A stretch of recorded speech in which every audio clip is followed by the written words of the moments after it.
Welcome to the channel viewers, Dr. JWA. On the Count Straight channel, I possibly might transfer some of these to the Pro Theologist channel, but I try and keep the political side of things on the Count Straight platform. Imagine such immigration saturation when welfare was detached from citizenship allegiance. Very important subject. In the previous episode, I examined how Australia gradually confused settlement with assimilation. It explored the growing fracture between physical residence and genuine civic integration into Australia's legal, constitutional and moral order. Australia once treated citizenship as a serious transition. Not merely access to opportunity, but a public declaration of loyalty to the nation's law, freedoms, duties, civic expectations, and inherited order. And something changed. Citizenship increasingly became administratively procedural, while welfare obligations continued expanding beneath the public purse. And that shift matters because taxpayer-funded support does not emerge from abstraction. It is carried by labour, productivity, sacrifice, taxation, infrastructure, social trust, and the long-term stability of Australia itself. So when households already struggle under housing scarcity, inflation, service strain, wage pressure, and rising living costs, Australians naturally begin asking where the obligations of government begin and where they are supposed to end. And that question should not be morally forbidden. This series does not place migrants on trial as persons. I want to say that again before the emails and stuff start pounding my inbox. This series does not place migrants on trial as persons, and the content proves it. It places governing authority under examination. Not judgment, examination.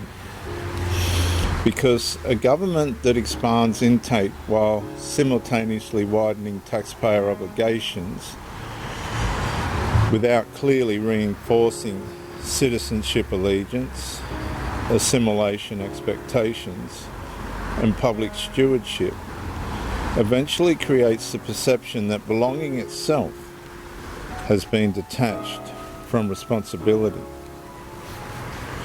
And the deeper fracture is not compassion. The deeper fracture is when mercy becomes separated from order. Australia may lawfully assist vulnerable people. It may receive newcomers humanely.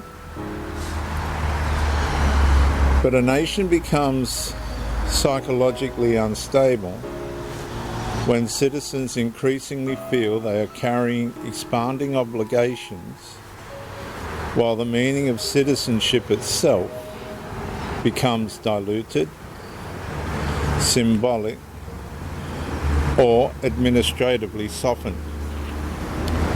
And that's where public trust begins weakening. Not because Australians suddenly became hateful, but because many began sensing that the relationship between contribution, allegiance, welfare, and national continuity no longer felt morally coherent. And the issue is not whether every migrant seeks welfare dependency. Many migrants work extraordinarily hard, contribute economically, obey the law, and become productive members of Australian society. So that reality must remain clear.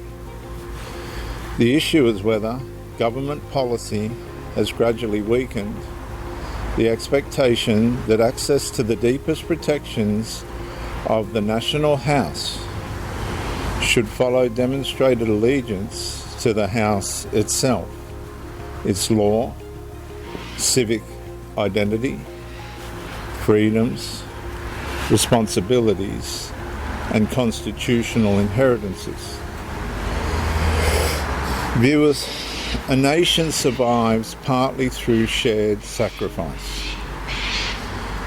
And when sacrifice and obligation become disconnected from citizenship allegiance, resentment quietly grows beneath the surface of public life.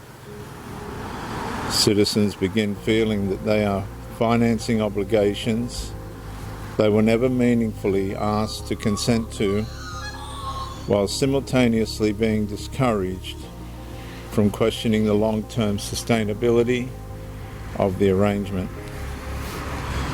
And that is not merely economic pressure, it becomes sociological pressure and eventually constitutional pressure. Australia's constitutional memory carries the older assumption that authority itself stands beneath Almighty God, the Christian God of the lineage of Abraham, Isaac, and Jacob. Law, conscience, truth, and stewardship toward the people. And when that restraint weakens, government begins managing obligations through administrative expansion rather than moral accountability. Then welfare itself becomes politically therapeutic for institutions while becoming economically exhausting for households.